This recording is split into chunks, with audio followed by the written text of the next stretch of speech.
Okay friends, we have already seen how virtual functions can be defined. In this particular module, we will see how that can be put to use in a real sense. We have already seen the syntax, but then we will also pick up a typical case where virtual functions can make a lot of sense. Okay. So, we have already seen how to define and use a virtual function, and this model will see how one can put to use. Okay. We will see an example where it makes sense, and we will also see something called pure virtual function, which is a little different breed of virtual function. What is the difference, and where one would use virtual function and where one would prefer a pure virtual function, we will discuss that as well. We will also see non-virtual non-member function, where it stands. So, as a designer, see, it is not only important for you to know that here is how you define a virtual function, here is how you define a pure virtual function, and here is how you define a non-virtual member function or non-virtual non-member function. You should also know which one makes more sense.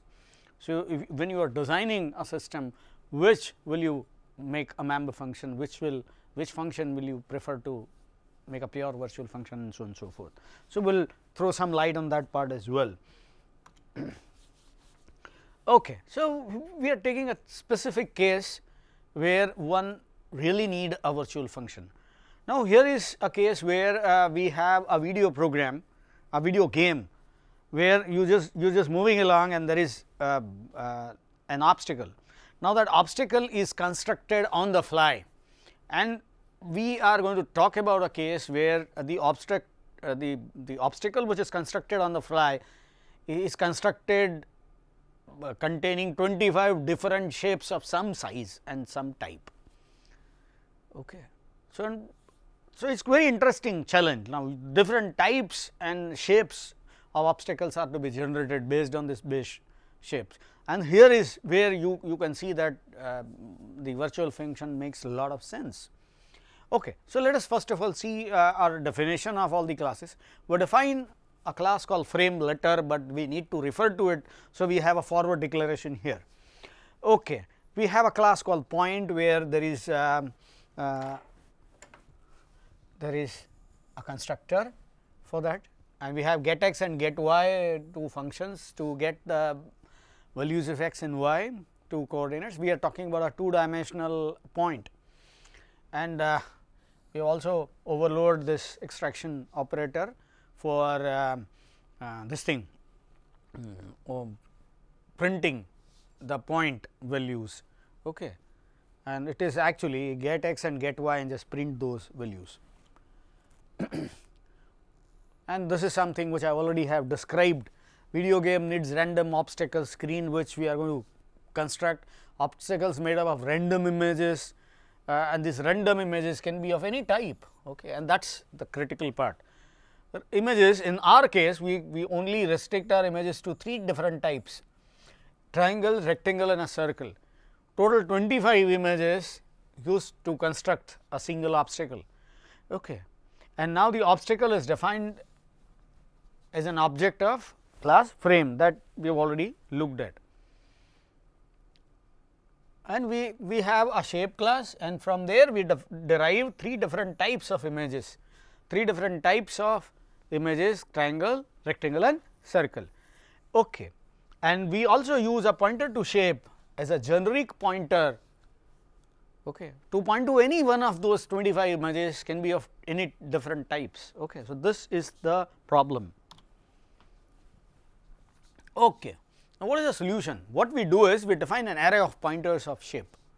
Now, this is quite interesting. I want to have 25 different images, and the image like out of 25, maybe there are 10 images of rectangle, 10 of circle, and 5 are triangles, and so on and so forth.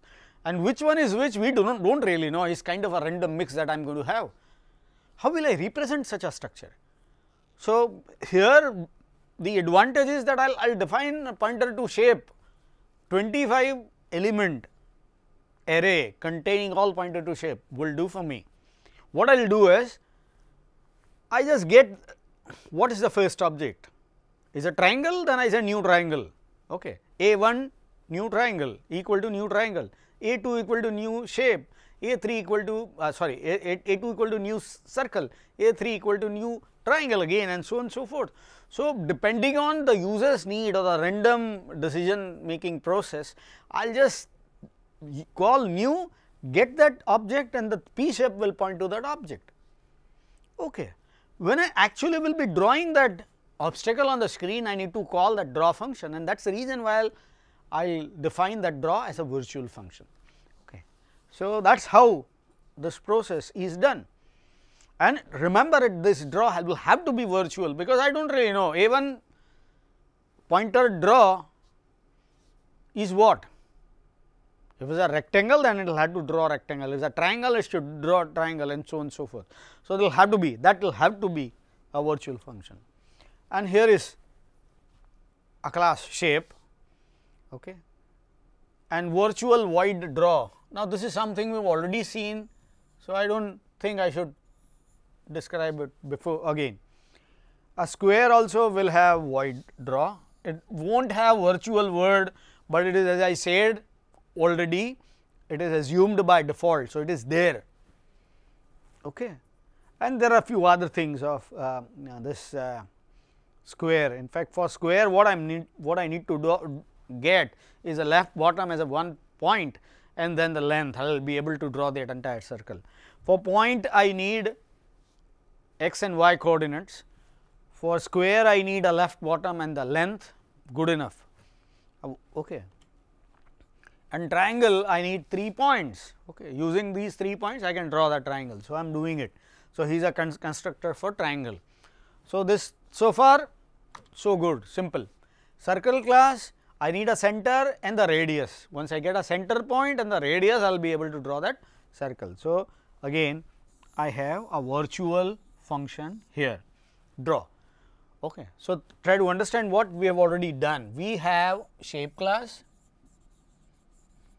from where we have derived 3 different classes: square, circle, and triangle. Okay. I defined virtual draw here, I also defined draw in each of them. And now, when I have an array of pointer to shape, this is an array of pointer to shape, this may be pointing to a triangle, this may be pointing to a circle, this may be pointing to a square, and so on and so forth. When I write a code which A1 pointer draw, what will it draw? Will draw the object which is pointed to by that slot, okay, that pointer. So, this is the purpose, this is the process. Okay, how frame is constructed? Now, this is the code: shape pointer array 25, I call that array as images, array of images, quite rightly so.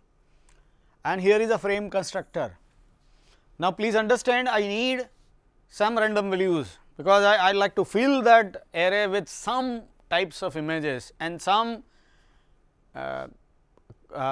attributes of those images. For example, I will come with different circles where center is differently placed on the screen and the radius is different. So, I need 2 random values for a central point, because point need 2 values x and y. So, I need 2 random values for it and 1 random value for the radius.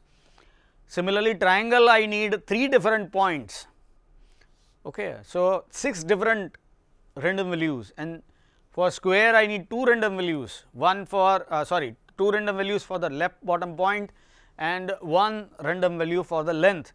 When I will get those random values, I can draw any one of the images on any part of the screen, okay. So, for that I need that random function to be called, and if you know a bit about random function, you need to get the seed value, and based on that seed value, that random values are generated. An excellent method of generating random function is to randomize the seed as well. So, and a very simple trick done here is to call a function called time, which you just get the time from the machine that you are running on, and then use that thing as a seed for random srand. You just call srand, with that you get a random seed based on the time. Okay. And then you call this rand function. Okay. Rand 50 actually will get you any value between 0 to 49.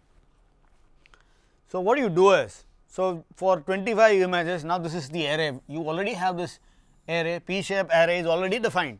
Okay. Shape pointer, these are all pointer to shape, this is 25 values, all of them are pointed to shape. Okay. Now, you get 6 different values 0 to 6 random values between 0 to 49 is generated, and you generate 3 different points p 1, p 2 and p 3 based on those random values. Okay. Now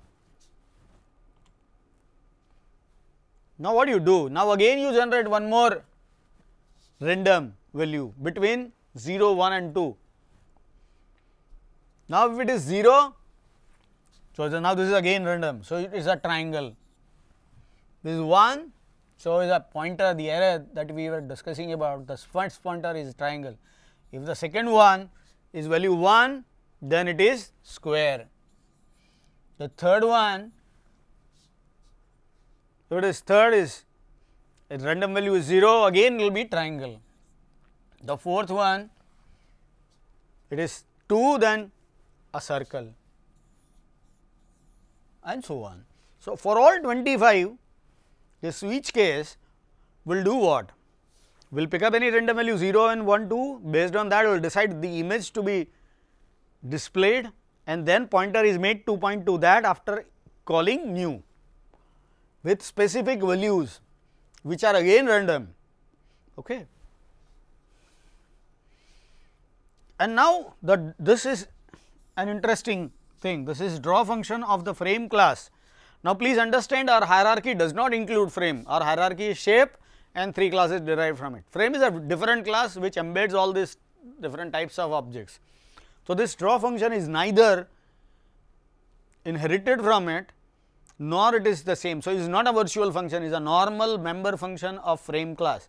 What does it do? Simple, for every image it just calls draw. So, the obstacle is just constructed. Okay.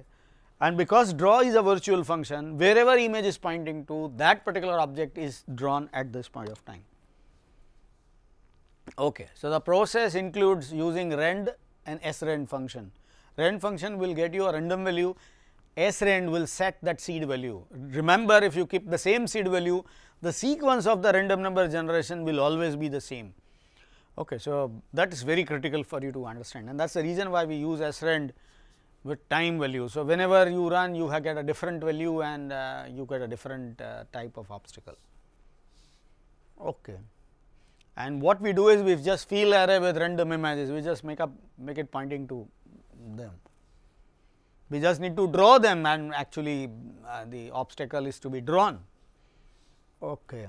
And as I said, frames draw function is not part of the hierarchy, is a member function of draw, is not even virtual.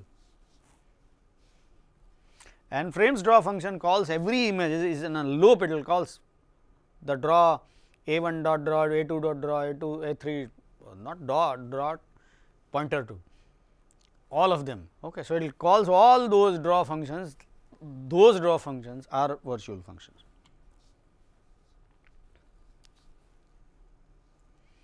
Why not actually drawing objects? I have already mentioned that in the previous module.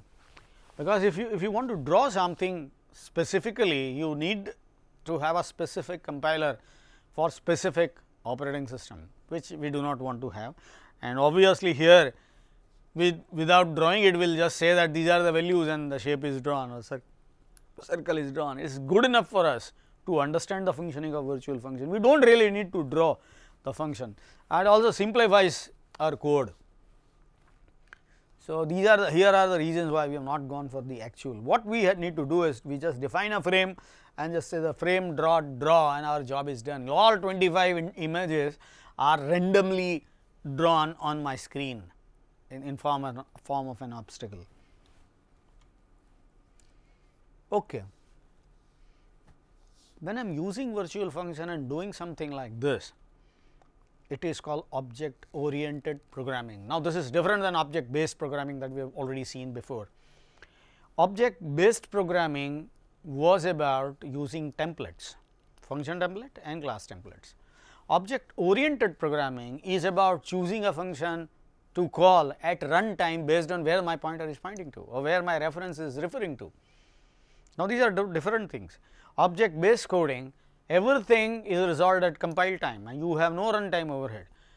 Using virtual function of this type, the object oriented programming demands overhead at runtime, and that is the reason why one should use it cautiously, but then it will provide a lot of flexibility to coding, and if you need flexibility you may need to go for it. In some languages where this flexibility is considered to be sacred, for example Java, everything is virtual, every function is virtual. Okay. So, with every function you have a lot of liberty to as a programmer you have, but then they will not be able to execute with the speed with which you can get a C++ function too. So, for a typical need you will have to go for. The best thing about C++ is not that it provides object oriented programming or object based programming, but it provides you a choice as a programmer. Now, that point is very critical. I can use template if I wish to, I can use virtual function if I wish to, I am not forced to use it. If I want to use a normal member function, I can. If I want to use a virtual function, I can. If I want to use a template, I can. If I do not want to use it, I do not. If I want to define something as a member function and use it, I can. If I want to define something as a non-member function, I can. In fact, that is the flexibility a C++ programmer enjoys, and that is the flexibility that you have, a finer control that you have over that complete designing model, which otherwise you will not be able to have. Okay. Other languages, most notably Java is one of the best languages that we have, will not give you those types of flexibilities and options to work with. Okay, and that is where the C++ is considered to be good at.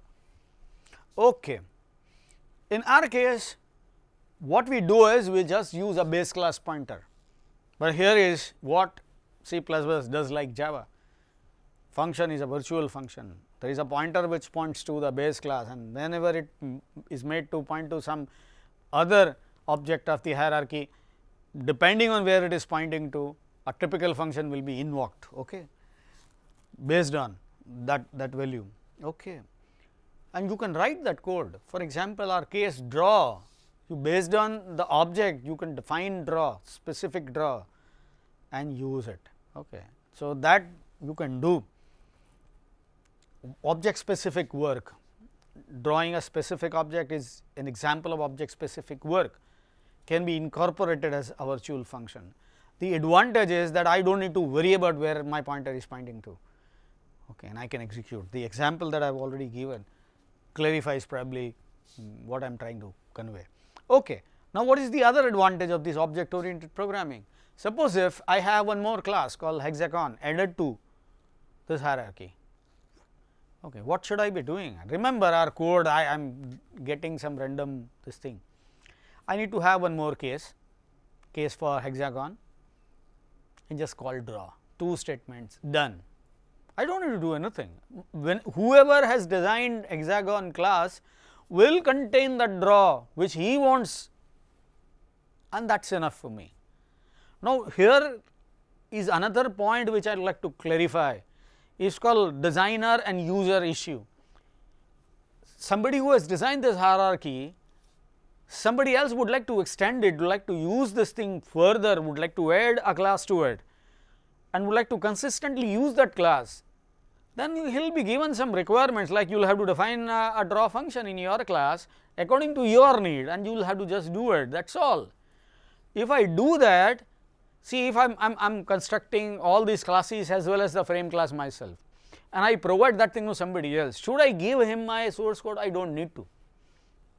He can extend this hierarchy by providing his hexagon class, and once I provide those 2 extensions to the frame class itself, he does not need to do anything. In fact, it is also possible for you to remove those two statements, a little more complex coding, but you can do it. So, what he will have to do, he will have to just add that thing and provide his own draw function, and the same frame without any code change will work for him, will have an hexagon added to it. So, that is possible because of this design, and that is the power of object oriented programming, the extreme level of flexibility. If you need, you should go for object oriented programming. Okay. There are three different needs for such a design. First thing, generic things dependent on the design has to be there in the base class, because that is to be inherited in all other classes, and that is basically the idea of top level top down designing. Okay. Whatever the personal work of an object to be done is to be done in member function. For example, our constructors, square constructor will have its own information, length and the left bottom point. Point constructor will have its own constructor, and so on. Every class constructor is specific to that class object, and that is the reason why it is to be embedded in a member function. Okay. Other design bit constraints, but will have to be consistent, like draw, shrink, grow, kind of. So, suppose if you are using this thing, this images, shrink, grow will increase the size and decrease the size in some proportion. Okay. So, something like that is to be provided, will have to be done using a virtual function. So, without really knowing which object you are trying to, you are pointing, you can grow, shrink, draw that object. Okay. So, that work is to be defined as a virtual function. What are the overheads? There are two overheads. First, when you use virtual function, the first thing is you have a storage overheads for virtual function. Two overheads we have already seen for a virtual function, virtual table as well as the virtual pointer. Virtual table for every class, virtual pointer for every object of that class. And the other thing which is also very, very important, people do not address that thing in conventional C++ course, and I am also not going to do that. I will just mention that unless you have proper designing of virtual, non-virtual, member, non-member functions, you will not be able to take the complete advantage of the options available. Coding in C++ is comparatively more complex because you have multiple choices available to you, unlike Java. You have to choose precisely what exactly fit in a given case, and that is not always easy. Okay. The Scott Mayer's book, which I was referring to, is an excellent book in my opinion. The two books, one is called Effective C++, and the other one is More Effective C++. Excellent examples, there are 30 odd examples given in both of the books. You will have to just read and understand which feature is useful in which case. Okay. So, you may read that part. Okay. A few examples also are provided in my own book. So, you may refer to that as well if you prefer. Okay. Need for virtual destructor, I have already talked about that in the previous module, but let us try to understand. When we use a virtual destructor, the advantage is that whenever my base pointer is pointing to a derived class and I am deleting it, will delete the entire derived class which is inherited from, and not only the shape class sub object. Okay. What will happen if I have a case where if I have a case where here is my derived class and here is my base class pointer. Okay. So, if consider a shape case and I define shape. Okay. So, if I say shape S, shape P shape and circle C and P shape, suppose this is the case.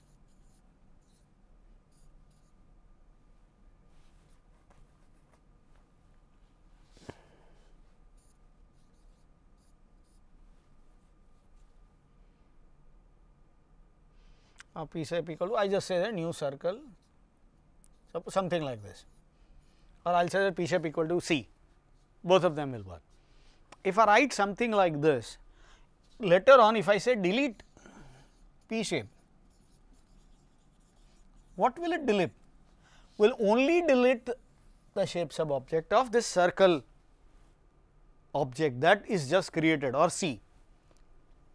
I have not used C and used new circle because I am talking about dynamic memory allocation process. Now, this is dynamically allocated. When I say new circle, I get memory good enough for holding an entire circle object. So, that I get, and later on when I say delete P shape, unfortunately what will happen is will only delete this part and not delete this part. So, some memory is released, but the other part of the memory is not released, and I have a problem. Instead of that, if I have defined this thing as virtual, when I delete this, will delete the entire object, will not delete only the sub object, will delete the entire object. So, there is a need for virtual destructor, okay. Will delete what I want, and how you do it, whatever I discussed earlier, you can say this is my virtual destructor. Is my virtual destructor. I have all virtual destructors, and now okay, I can even write a destructor for my frame. When I say frame is destructed, goes out of this thing, will delete images I, will delete memory worth of all images that are allocated before. That is the power of virtual destructor. Okay. We will talk about something called pure virtual function. As I have already mentioned, pure virtual function is where you just write virtual function, pure virtual function name equal to 0, that means it is a pure virtual function.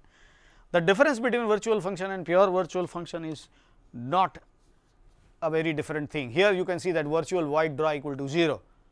There is no body in the class. You can actually define the body outside the class, like we have already seen before, is usually not done. Okay. How will you use this? But anyway, what is the difference? Let us first of all understand what the difference is. When you define a virtual pure virtual class, there are two things.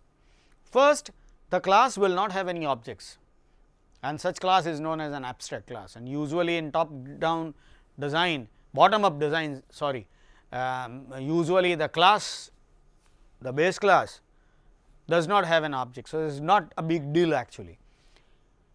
The second thing which is very important, unlike the earlier case, if you define a virtual function in one class and do not define the virtual function in the inherited class, the earlier virtual function class will be called, the base class virtual function will be called. In case of pure virtual function, every class must implement that pure virtual function in itself. If it fails to do it, the class becomes an abstract class, you cannot define an object of it, that is the difference. Okay. Here is an example of class called error. Okay. Now, here is a class link error which is inherited from syntax error, okay. And I have commented this part, that means there is no solution function, okay, which is basically a virtual function. So, what will happen? This is a virtual function. So, if you fail to define a virtual function, is not an error in the context of C++. If I ever call a link error class object with draw, with this if solution, the output when not commented, what will it do? We will call the parent class. Parent is a class. Syntax. So, we will call the syntax function. Okay. Simple. Init and linker. If the pure virtual function commented, error, the program will not compile. Output when commented, you get the syntax, the base class. Okay. So, that is the difference between pure virtual and virtual function.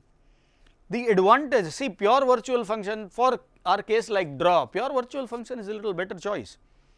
Why? Because when if you use a pure virtual function and you give me a hierarchy, if I define a new class, I will have to define draw function myself, I cannot escape from doing it, as is a rule for pure virtual. If I fail to do that, I will not be able to instantiate objects of that class. So, I will have to do it. Okay. So, you can see that for draw it is compulsory. In case of error a normal virtual function is little better. Why? Because in case of an error class, if I cannot display an error of a typical class, the parent class error is good enough. If I do not get a linker error, if I say that there is some syntactical error, it still make a lot of sense to a reader. So, in some cases virtual functions are fine, in some cases pure virtual functions are fine. As I have told you earlier, it is all boiling down to your design and your requirements. With that note, we will conclude. Let us see what we have seen in this particular module so far. We have seen how to implement virtual functions in this particular module. We started with an example of obstacle being generated from 25 images, random images. We took an array of 25 images, a pointer to shape basically, and we construct those images using srand and rand functions in a random case, and generating a random obstacle. And we can see that virtual function makes a lot of sense in such cases, because in the frame class we will just use images and draw. We do not really know what those pointers contain, but whatever they contain, that will be drawn. So, that is the power of virtual function. After that, we will see, we have seen how to define and use a pure virtual function, which is very similar to the virtual function, with only two differences. Whenever you define a pure virtual function, the base class will not have any objects of it. This is called an abstract class. Every inherited class must implement pure virtual function if it wants to have an object of itself, otherwise it cannot. Okay. So, that is the difference here. Sometimes this difference is denoted as implementation versus interface difference, but anyway I will not be discussing about that much. Again, the reference, Scott Meyer's reference, will throw a lot of light on it. I also have discussed about them in my own book. So, you may refer to any one of them to understand more about the difference between a pure virtual function as well as a virtual function. With that note, we will conclude. Thank you all, friends.